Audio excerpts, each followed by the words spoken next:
Good morning, everyone. My name is Rick Bradley, and I had the privilege of serving with my friend here, Frank Laney, as the co-chairs for the Capitol campaign, which, gosh, now seems like a long time ago. I think we started that in 2017 and 18 with contributions that came in 2019 through 2021. I guess this is one of those times, too, we're going to get specific. I'm going to be the historian, and then Frank is going to be a little more specific about a dedication. So let me remind folks about our campaign. We had ambitious goals. We spent a lot of time talking to all of you, our consultants, to find out really what the passion of St. Paul's was about, where we needed to focus some resources to. So it became quite clear that the education building was the most in need, but also George mentioned during his homily that a lot of people were really concerned about not incurring any more debt, so we made that a top priority, and to have a fund reserve to address some of the deferred maintenance that had grown on the property. Jeff has done a really good job of spending that money, but lots of things that have been done as a result of that.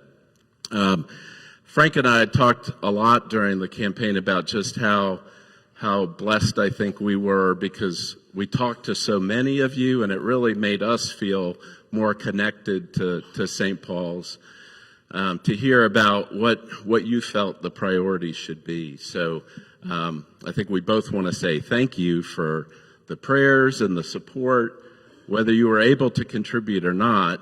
Certainly to those of you that were able to contribute, we just want to say thank you. Thank you so much. We had one element of the campaign, and this is probably a little unlike St. Paul's history, but we decided that we were going to offer naming opportunities as a part of the campaign. And for individuals and families that gave $100,000 or more, that they would have the potential for naming rights. And so with that as a backdrop, I'm going to turn it over to Frank, who's going to talk a little more specifically about one family that stepped up and has a naming right to share with you. Thank you, Rick. I'm going to digress for just a moment. And George mentioned it, but wasn't quite explicit enough, and I didn't think, that Mary Kent's was not only senior warden, she was, as far as I know, the history of the United States, of St. Paul's Parish, 2 years in a row senior warden while we were doing this. And then when she finally decided to step down from being senior warden, she remained active and was the construction supervisor. I don't know if she had a title, but basically she was the bulldog that made sure that that building got finished. We appreciate all that you did, Mary.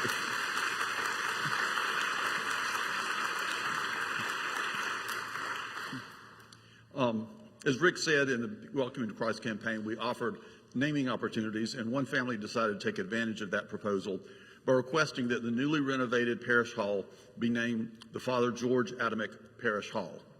While they wished to remain anonymous, they shared their thoughts with us. Father George has been the leader of St. Paul's for almost a quarter of a century. Under his leadership, this beautiful worship space was built, and then during the worst health crisis in a century, we renovated, updated, and expanded the educational and fellowship spaces in our buildings without borrowing further funds. But more importantly, George embodies the spirit of all are welcome. He has led us into a multitude of ministries where we, the parish members, are empowered and encouraged to reach out and serve those in our community with many different needs, welcoming them into the loving arms of Christ. George is the soul of St. Paul's, leading us by example, encouragement, and teaching to be the church that Christ has called us to be in our town of Cary, but also reaching beyond our borders to welcome all fellow travelers. For his love, caring, and kindness, the vestry has dedicated the St. Paul's Parish Hall as the Father George Adamik Parish Hall. May it be used to further the love of Christ in our parish, community, and world.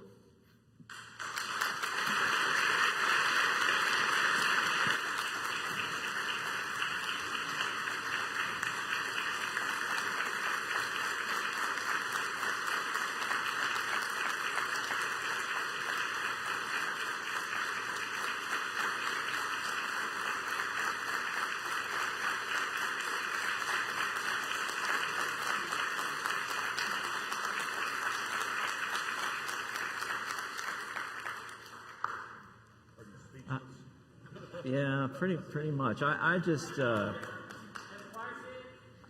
want to. Huh?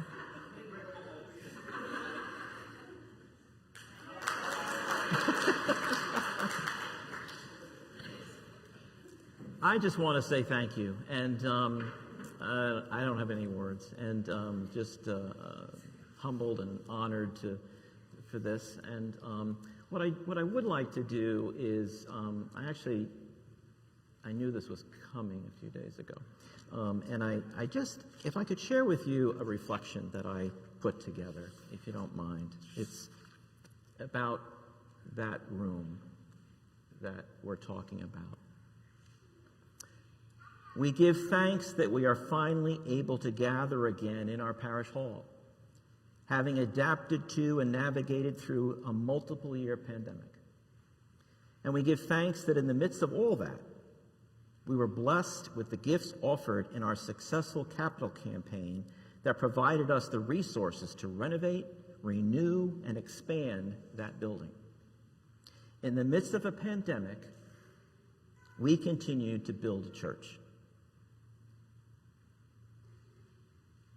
Now it's coming.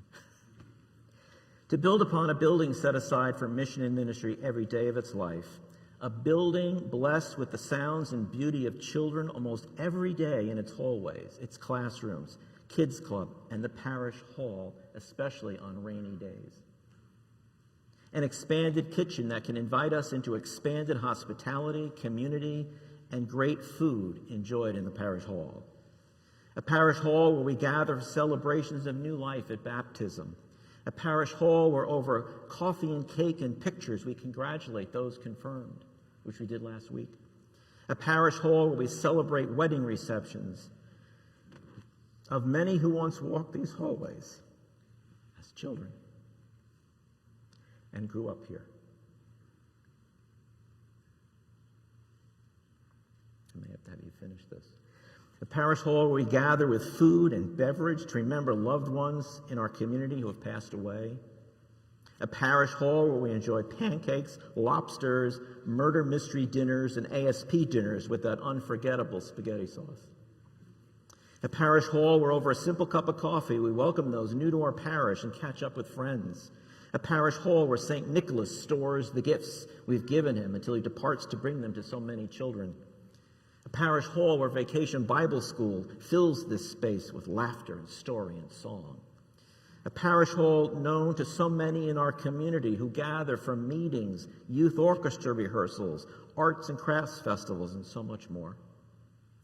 May the parish hall and that entire building remind us of who we are, remind us of our mission to worship, serve, and grow.